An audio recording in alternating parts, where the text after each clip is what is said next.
college suite used to be the heart of our little universe, buzzing with the laughter and warmth of me, Emma, and my best friend Sarah, along with our former roommate Alex. It was more than just a space for us. It was a collection of all the good times we'd shared, plastered with photos, inside jokes scribbled on sticky notes, and trinkets from our adventures together. Then Alex had to move out, and that's when Rodney came into the picture. Rodney was tall, with short blonde hair and a light beard that seemed like he was still figuring out how to grow it properly.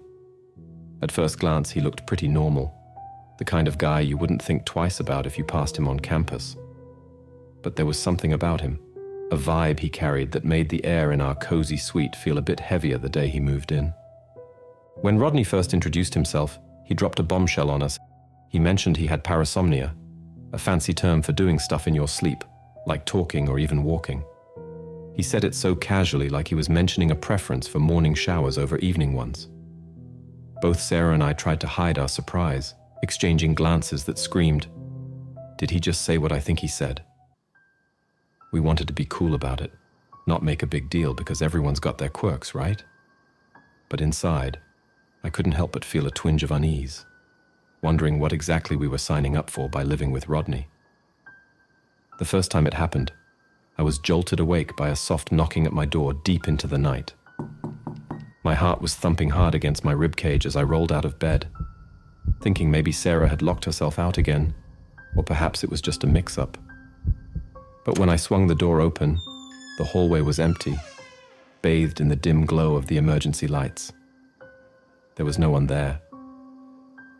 I remember standing there, a chill creeping up my spine, trying to shake off the unease settling in my stomach. One evening, Sarah came rushing into my room, her eyes wide with a mix of confusion and fear. She had just seen Rodney in the common area, standing still as a statue, staring at the wall with an empty look in his eyes. She said it was as if he was looking through it, lost in some distant thought or memory. We both tried to laugh it off. A few days later, I had my bizarre encounter. I stumbled into the kitchen for a glass of water at around 3 a.m., only to find Rodney there, rearranging the utensils with an almost surgical precision. He was mumbling to himself, words I couldn't quite catch, and when I called his name, he didn't seem to hear me. When I spoke to him, he didn't respond. He had no memory of this when I mentioned it in the morning. The situation escalated when I woke up to Rodney standing over my bed saying, "They're coming for us. We need to hide," and then leaving as suddenly as he appeared. That incident shifted our worry about Rodney into genuine fear. His actions weren't just strange anymore.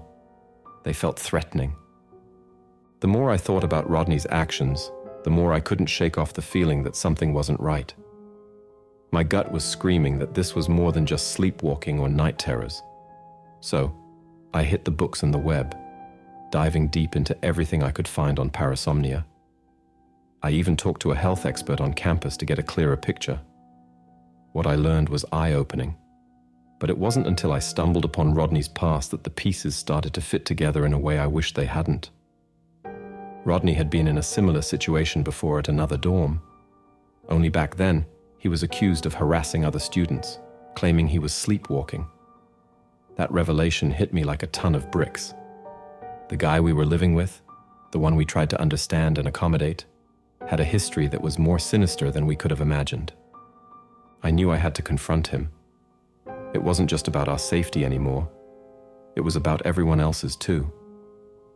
When I did, Rodney's reaction was telling. He panicked, his words tripping over themselves in denial. But as I laid out what I'd found, I watched the confident, unremarkable facade he'd maintained begin to crack. It was clear we couldn't just brush this off. The decision to report Rodney to campus security was tough, but necessary. I laid everything out, from the weird incidents in our suite to the alarming history I'd uncovered. They took it seriously, thankfully. Rodney was removed from our suite immediately, and it was a swift action that brought a mix of relief and sorrow. Relief that we were safe, but sorrow for the Rodney we thought we knew. who turned out to be someone else entirely. We didn't just sit around after that. We cleaned up our space, making it cozy again, and started talking to our neighbors more. We wanted everyone to know what had happened, not to freak them out, but to make sure they knew about staying safe and watching out for each other. It felt good to do something positive with our scary experience. Going through all that stuff with Rodney really changed us.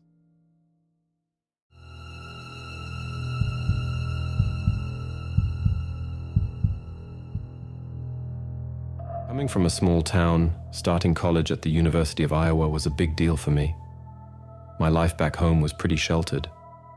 I knew everyone, and everyone knew me. It was comfortable, but deep down, I always felt like I was missing out on something bigger. So, college was my shot at seeing what was beyond the horizon, my chance to dive into experiences I'd only ever dreamed about. Academically, I was on solid ground. Socially, though, I realized I had a lot to learn. The world was way bigger than I'd imagined, filled with all sorts of people and situations I'd never encountered back home. Then, there was Tyler, my roommate. He was everything I wasn't: outgoing, confident, and all about soaking up the social scene at college. He talked about joining a fraternity, as if it were the golden ticket to the ultimate college experience. When he suggested we go to a fraternity party together, part of me was hesitant. I'd heard stories, sure, but Tyler was convinced this was our chance to break out of our shells, meet new people, and maybe, just maybe, make some friends who could show us the ropes of college life beyond the books. Tyler's excitement was infectious. I'll give him that. Despite my reservations about stepping into a world so different from what I was used to, the idea of tagging along with him and getting a real taste of college life was too tempting to pass up. The fraternity we ended up choosing for our big night out wasn't exactly top tier. Tucked away in a part of town even Google Maps seemed unsure about. The house with peeling paint and windows patched up with what looked like duct tape, and a yard that was more beer bottle than grass. Despite Tyler's excitement, I couldn't shake off my nerves as we approached. Inside, the vibe didn't improve. Greeted by a drunk guy at the door, we entered a room too crowded and hot, the dim lights barely cutting through the thick air filled with the smell of alcohol.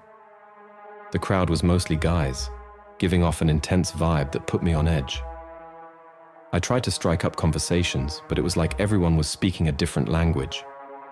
Every attempt at chatting ended up in awkward nods, or worse, dismissive glances. I felt like a fish out of water, flopping around desperately, trying to find some common ground. I felt out of place, surrounded by people who weren't interested in anything beyond the party's immediate buzz. At the party, Mike, a guy much bigger than me, approached with a small bottle in his hand. "Try this," he said. "It'll make the night unforgettable." I hesitated at first. A part of me screamed that it was a bad idea, but I didn't want to look weak or scared in front of everyone. Reluctantly, I took the bottle. My nerves were on the edge. "What is it?" I asked, trying to sound casual. "Just a little something to loosen up," Mike replied with a grin that didn't reach his eyes. As soon as the liquid hit my tongue, I regretted it. My head started spinning, and the room felt like it was moving around me. I tried to steady myself, but my legs wouldn't cooperate. The sounds of the party seemed to fade into the background, everything turning into a blur.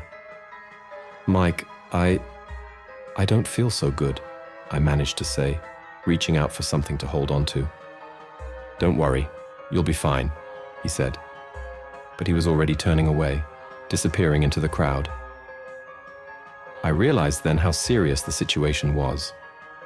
The world around me started spinning faster, and I tried desperately to find Tyler. "Tyler," I called out, but my voice was lost in the loud music. Everything felt unreal, as if I were watching myself from afar, struggling to stay upright. My legs felt like jelly, barely able to support me, and then everything went black. Waking up was a slow, confusing process. My eyes struggled to adjust to the darkness of the room I found myself in. The air was thick with the smell of dampness and decay, making it hard to breathe. "Where am I?" I murmured to myself, trying to sit up on the dirty mattress that was my bed. The room was unfamiliar and small, with peeling wallpaper and a single flickering bulb overhead. Then, from the closet, came a sound that froze me in place. A soft rustling, like someone shifting their weight. "Hello? Is someone there?" I called out. Fear wrapped around me like a cold blanket. I knew I had to get out of there. With shaky legs, I stood up, leaning heavily against the wall for support. I need to find Tyler, I thought to myself, with a sense of urgency. He has to be looking for me. Stepping cautiously towards the door, I prepared myself for what I might find on the other side. All I wanted was to escape this nightmare and find my friend. When I saw Tyler near the door, we didn't need to speak. We both just ran outside. The cool air felt good, but didn't calm my racing heart. In the car, Tyler kept asking if I was okay. I didn't know how to explain what happened. It was too much to take in. Back in our dorm, I tried to tell him everything. Realizing I had been drugged was terrifying. I felt so betrayed and scared. After that night, I stayed away from parties. That one bad experience made it hard for me to trust people. Looking back, I see how naive I was about college life. This experience taught me to be more careful and aware of my surroundings. It was a hard lesson, but it made me grow up.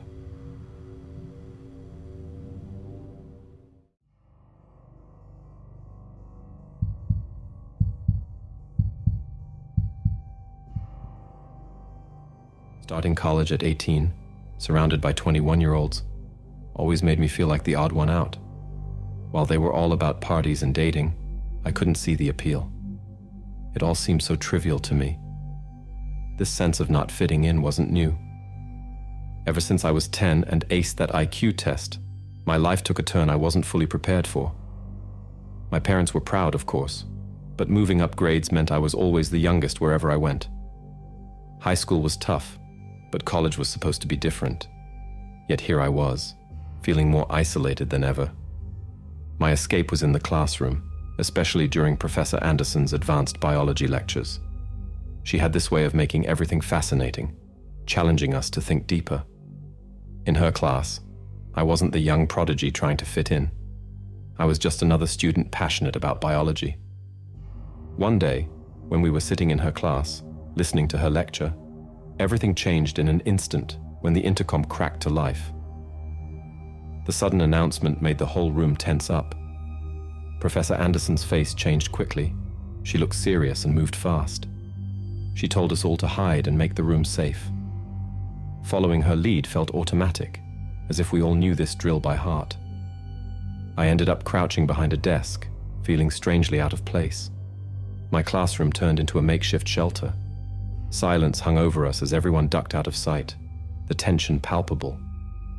Professor Anderson swiftly locked the door, drew the blinds, and turned off the lights. Her actions were quick and precise.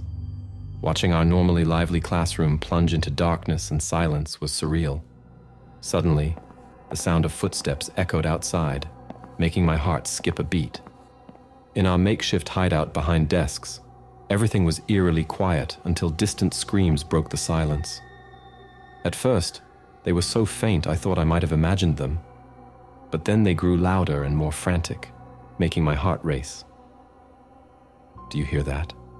I whispered to the person next to me, their eyes wide with fear.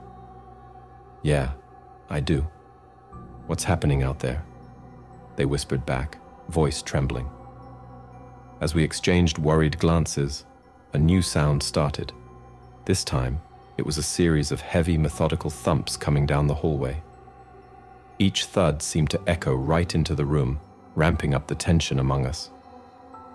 "It's getting closer," someone muttered from the corner, and we all froze, listening as the pounding continued, steady and ominous. The combination of the screams and the approaching thumps created a thick atmosphere of dread. We were trapped in suspense, not knowing what was coming next.